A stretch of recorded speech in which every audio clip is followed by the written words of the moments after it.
Hello, আসসালামু আলাইকুম listener, কেমন আছেন সবাই? আশা করি ভালো আছেন। দেশ ও দেশান্তরের বাইরে থেকে যারা শুনছেন আমাদের ভূতপোকা ইউটিউব চ্যানেলের নিয়মিত ঘটনাবলী, তাদের সবাইকে স্বাগতম আমাদের চ্যানেলে। আজকে যে ঘটনাটি শেয়ার করব, ঘটনাটি মর্মান্তিক ঘটনা। যে ঘটনাটি অপ্রত্যাশিত ঘটনা। কারো সাথে এমন ঘটনা না ঘটুক। ঘটনাটি আসলে কতটা ভয়ংকর না শুনলে আসলে বুঝতে পারবেন না। তো বেশি কথা না বলে চলুন ঘটনায় যাই।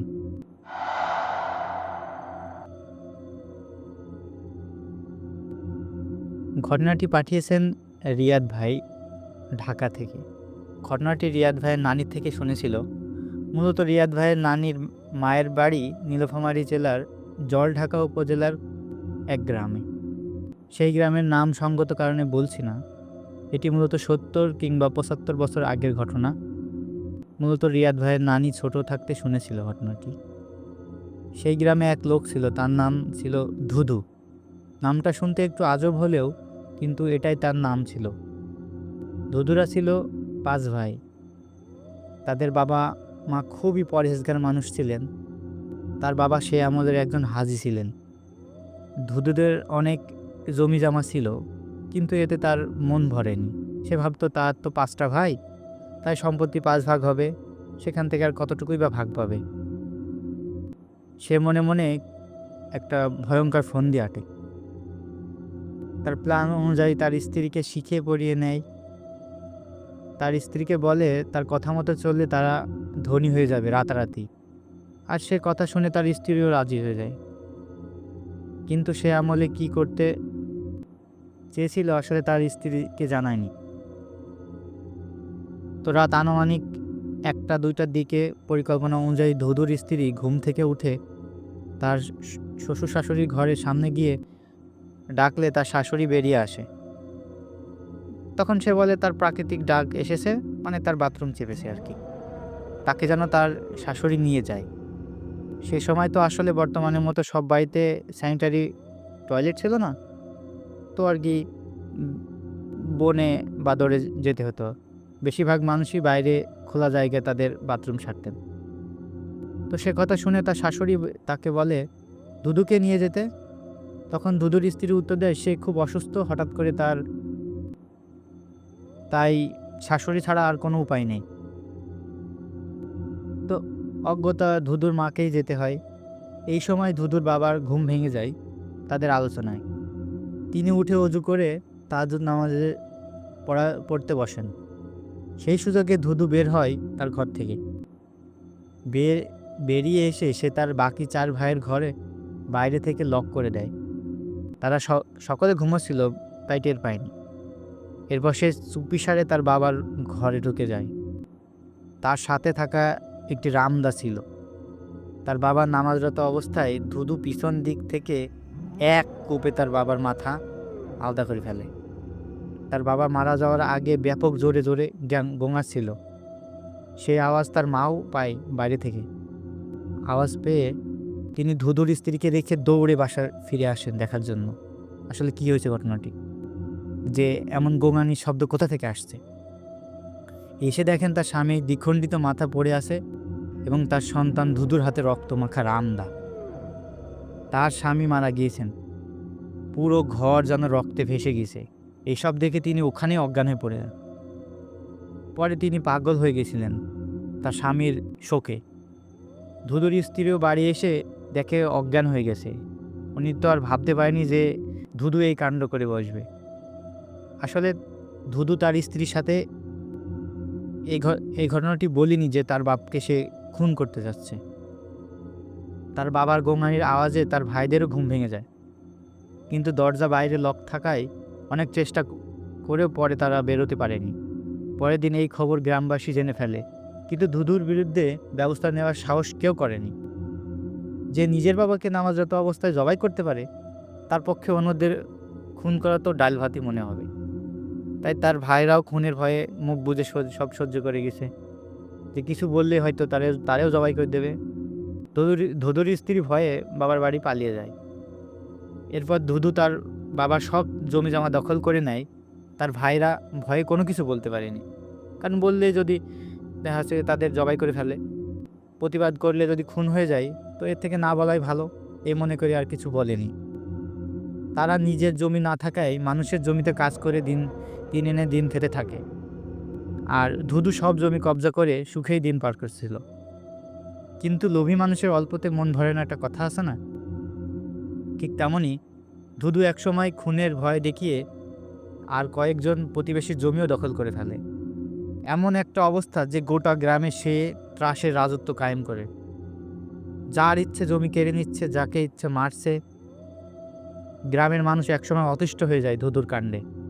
তখন গ্রামের কয়েকজন মাথা চুপ করে ধুধুর ভাইদের ডাক দেয়। তারা সকলে মিলে ধুধুকে সরিয়ে দেওয়ার প্ল্যান করে।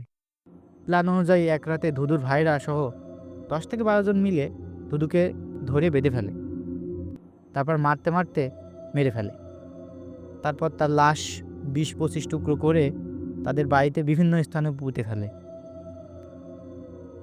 তারা ভাবে যে আপদ বিদায় হলো, কিন্তু তার পরের দিন রাত থেকে তারা দেখলো তাদের এবং তাদের প্রতিবেশীদের বাড়িতে সারা শরীরে রক্ত মাখিয়ে ধুধু ঘুরে ঘুরে বেড়াচ্ছে। তারা স্বপ্নে ধুধুকে দেখছে তাদের সবাইকে জবাই করে ফেলছে। সবচেয়ে বড় সমস্যা ছিল যে সন্ধ্যার পর থেকে তাদের বাড়ির উঠানে ধুধু ধুধু করে চিৎকার করতে করতে দৌড়ে বেড়ায়। বিকট সে চিৎকার শুনলে যেন একেবারে আত্মা কেঁপে ওঠে। কিন্তু কাউকে দেখা যায় না, শুধু চিৎকার আর দৌড়ের আওয়াজ। অনেক তান্ত্রিক কবিরাজ দেখেও কোনো লাভ হয়নি। তারা বাকি 4 ভাই আতঙ্কে দিন পার করতে থাকে। কোনোভাবে এই সমস্যার সমাধান করতে পারেনি। একে তো ধুধু স্বপ্ন এসে জবাই করছে তাদের, তার উপর রাতভর ধুধু আওয়াজ আর উঠানে দৌড়াদৌড়ি। এরপর তারা 4 ভাই চিন্তা ভাবনা করে যে এখানে তো থাকা যাচ্ছে না। দিনে রাতে সবসময় আতঙ্কের ভিতরে তারা দিন রাত কাটাচ্ছিল। তাই তারা সিদ্ধান্ত নিল যে যেভাবেই হোক তাদের বাড়ি সহ জমি বিক্রি করে এখান থেকে চলে যাবে অন্য কোথাও। তো যেই ভাবা সেই কাজ। এরপর এক ধনী লোক খুঁজতে থাকে যে জমিগুলো বিক্রি করবেন তার কাছে অবশ্য তারা পেয়েও যায় সেই ধনী লোককে। এরপর তারা 4 ভাই অন্য গ্রামের এক ধনী লোকের কাছে সেই জমি ও বাড়ি বিক্রয় করে যান নিয়ে পালিয়ে যায়।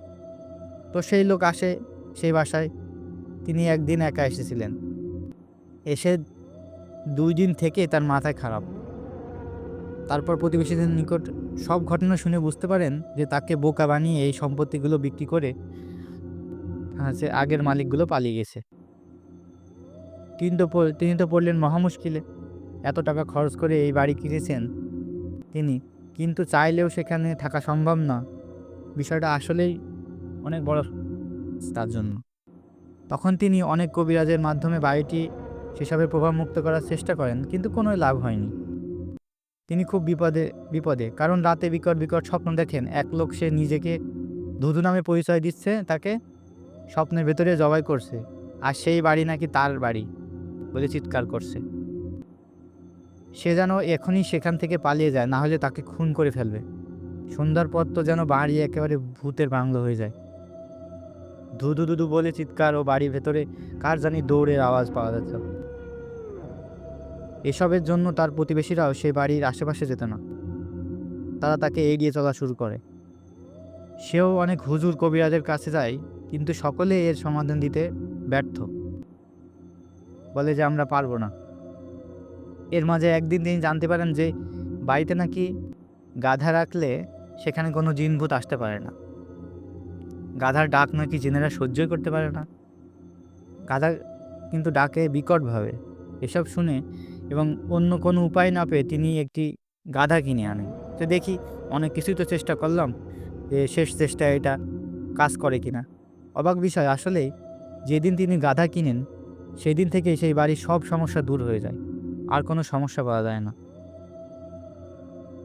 তো এই ছিল ঘটনা, প্রিয় লিসেনার। আপনাদের কি মনে হয় যে বাসায় গাধা রাখলে কোনো জিন থাকতে পারে না? এটা আমি প্রথম শুনলাম যে এরকম হয়। না, যদি শুনে থাকেন তাহলে অবশ্যই জানাবেন। ঘটনাটি কেমন লেগেছে অবশ্যই জানাবেন। আপনারা কোথা থেকে শুনছেন সেটাও জানাবেন। ধন্যবাদ।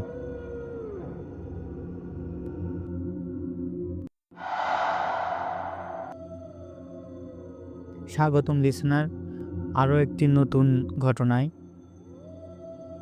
ঘটনাটি পাঠিয়েছেন সাইমন ভাই, তার বাসা টাঙ্গাইলে। সাইমন ভাইয়ের সাথে ঘটে যাওয়া লোমহর্ষক ঘটনা আমাদের সাথে শেয়ার করেছেন। ঘটনাটি আজ থেকে প্রায় 7 বছর আগের ঘটনা। কলেজ শেষ করে ভার্সিটি অ্যাডমিশনের জন্য ঢাকায় কোচিং করতে আসেন সাইমন ভাই। ঈদের ছুটি পেয়ে তো বাসায় যাওয়ার জন্য রওনা দিলেন। ঢাকা থেকে টাঙ্গাইল খুব একটা দূরের রাস্তা না, কিন্তু জ্যামের কারণে অনেকটা সময় লেগে যায়। আপনারা জানেন যে ঢাকা শহরে জ্যাম কতটা ভয়ঙ্কর।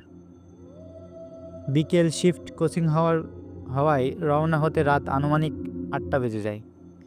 জ্যাম ঠেলতে ঠেলতে এলেঙ্গা আসতে রাত 12টা 20-এর মতো বেজে যায়। এদিকে প্রচুর খিদে পেয়েছিল, আর ওনার পকেটে ছিল 100 টাকা। একটা হোটেলে গিয়ে 50 টাকার খাবার খেয়ে বাকি 50 টাকা রাখেন বাড়ি পর্যন্ত যাওয়ার জন্য।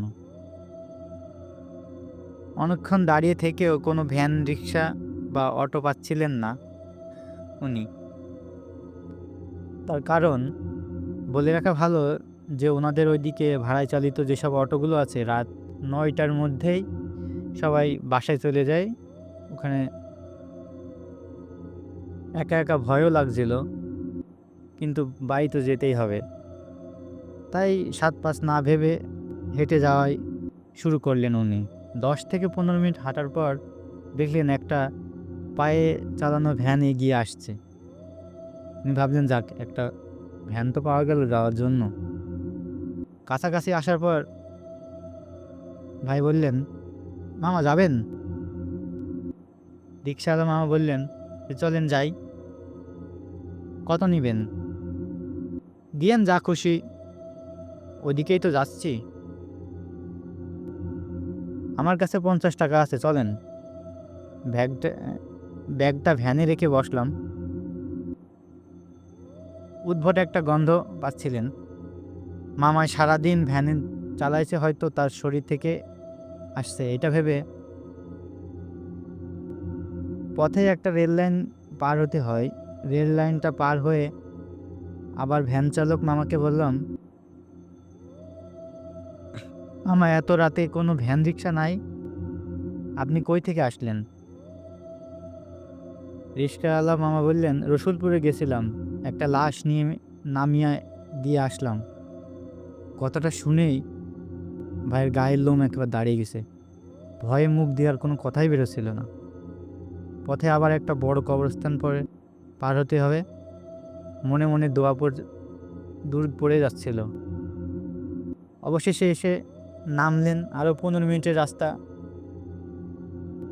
হাঁটা রাস্তা, হেঁটে যাওয়া লাগবে। ওইদিকে ভ্যান রিক্সা না যাওয়ায় এটা নিয়ে অনেক চিন্তা হচ্ছিল। তাই ব্যাগটা নিয়ে মামাকে বললেন যে, মামা টাকাটা নিন। রিক্সাওয়ালা মামা বলল, লাগবে না, আপনি যান। লাগবে না কেন? এত কষ্ট করে নিয়ে আসছেন। বললাম তো লাগবে না, আপনি যান। বিষয়টা খুবই অদ্ভুত লাগলো। তবুও 50 টাকার নোটটা মামাকে দেখিয়ে ভ্যানের উপরে রেখে রাস্তাটা পার হয়ে গেলেন। ফাঁকা রাস্তা, খুব বেশি হলেও 5 থেকে 7 সেকেন্ড সময় লেগেছে পার হতে। কৌতূহলবশত পেছনের দিকে তাকিয়ে দেখলেন উনি, কিন্তু যা দেখলেন তা আকাশ থেকে পড়লেন একেবারে।